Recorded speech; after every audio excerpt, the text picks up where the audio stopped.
J'ai passé les 3 dernières années à accompagner plus de 500 élèves à l'aquarelle et il y a une chose que je vois le plus souvent, c'est le fait d'être trop appliqué, trop scolaire, trop sage à l'aquarelle. Et je m'inclus dedans, j'ai une tendance perfectionniste, j'aime bien que tout soit net, soit clair, soit bien défini. Et peut-être que vous aussi vous êtes trop sage à l'aquarelle et sans le savoir ça vous dessert. C'est pour ça que dans cette vidéo vous allez découvrir les 3 signes qui montrent que vous êtes trop scolaire à l'aquarelle. Et pour chacun de ces signes, je vais vous donner la solution qui va vous permettre de le corriger. Signe numéro 1, vous collez trop au sujet initial. Vous avez tendance à tout mettre, peut-être que vous ne voulez rien oublier, mais le problème dans tout ça c'est qu'à partir du moment où vous voulez tout mettre, c'est que vous mettez tout au même niveau d'importance. Et en mettant tout au même niveau d'importance, rien n'est important. Ce qui fait qu'en collant trop à votre sujet initial, vous diluez le message final que vous voulez transmettre à travers votre aquarelle. Et pour illustrer ça, voici un extrait de live que j'ai fait avec les élèves où j'explique un choix que j'ai fait au niveau d'un paysage urbain. Là ici, normalement, il y a une gouttière sur la photo. Ça, si vous voulez le faire techniquement, la gouttière, mais ça va être une plaie. Donc on laisse tomber la gouttière parce que la créativité est aussi au service de la technique.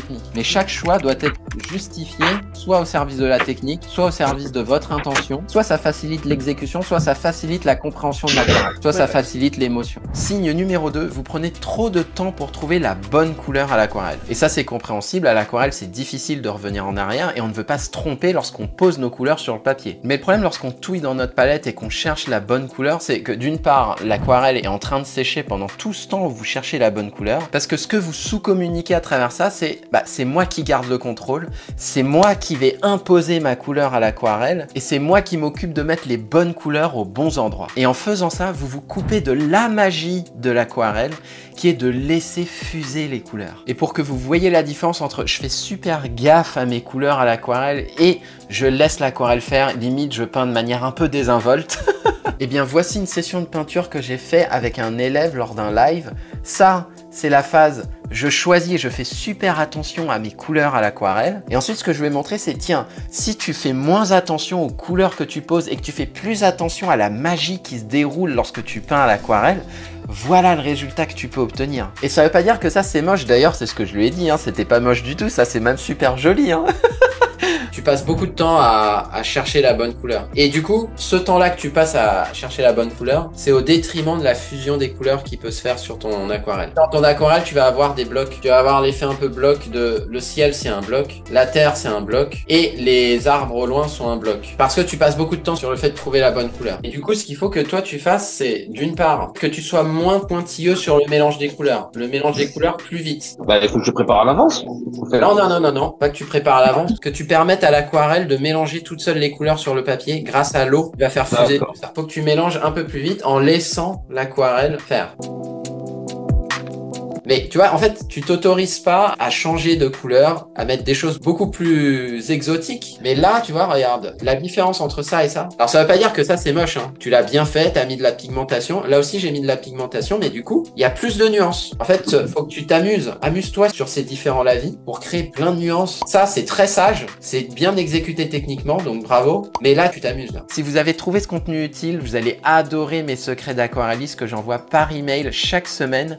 Pour vous inscrire, il vous suffit de cliquer sur le lien en description de cette vidéo, renseignez votre adresse email et cliquez sur le bouton pour valider. Troisième signe que vous êtes trop sage, vous peignez à l'aquarelle comme vous feriez un puzzle. En gros, vous êtes trop timide sur votre geste. Vous faites des petits coups pour combler une grosse surface, un petit peu comme si vous cherchiez à chaque fois à mettre la bonne pièce du puzzle juste à côté de l'autre. Et ça, c'est pas bon non plus parce que d'une part, tout le reste de votre aquarelle est en train de sécher pendant que vous êtes en train de chercher votre pièce de puzzle. Et d'autre part, vous êtes ultra crispé sur votre geste. À quel moment vous libérez votre geste? À quel moment vous êtes dans la spontanéité? Et ça se ressent dans le rendu de vos aquarelles. La solution pour résoudre ça, c'est d'expérimenter et de libérer votre geste. Et c'est exactement ce que j'ai constaté lors d'un live que j'ai fait avec une élève où j'ai pu lui montrer, bah tiens, regarde lorsque tu appliques la méthode puzzle très timide et regarde ce qui se passe lorsque tu le fais de manière beaucoup plus libérée. T'es comme ça. En fait, t'es trop sur le dessin. Et en plus, le résultat du du coup, il est crispé. Ça fait plein de petits traits comme ça. Ça, c'est pas bon. Alors que ce qu'il faudrait que tu fasses, c'est faut que tu libères. Le dessin doit être un support, mais ne doit pas devenir une prison. Et ensuite, à partir de là, faut que tu trouves la technique en lâcher prise qui te permet de suivre ce motif. Autant sur un paysage urbain avec un bâtiment, il faut que tu sois vraiment très très horizontal, il faut que tu fasses très attention, etc. Autant là, tu vois, je le tiens loin du pinceau et je fais un geste comme ça. Tu fais des zigzags. Là, je libère le coup de pinceau et je pars comme ça. La différence, c'est que d'un côté, tu vas avoir quelque chose qui est très crispé comme ça et en plus, ça va pas être droit. Ça va pas être droit. Tu vas casser ta perspective. Alors qu'en faisant quelque chose comme ça, non seulement c'est droit, tu vas beaucoup plus vite et c'est beaucoup plus spontané. Et après, tu ajustes. Ok, donc ça, je vais peut-être réduire l'écart. Pourquoi pas? T'as vu, hein, je suis quasiment née sur ma feuille. T'es née sur ta feuille, t'es crispé. Donc sur les bâtiments, ok.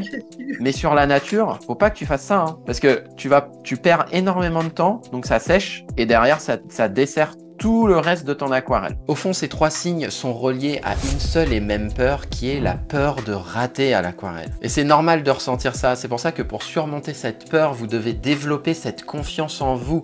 Et ça commence par la technique. Si vous parvenez à avoir confiance en votre technique, vous allez avoir beaucoup moins de problèmes à laisser l'aquarelle faire. Et si vous souhaitez découvrir d'autres astuces et techniques à l'aquarelle, je vous invite à regarder cette vidéo.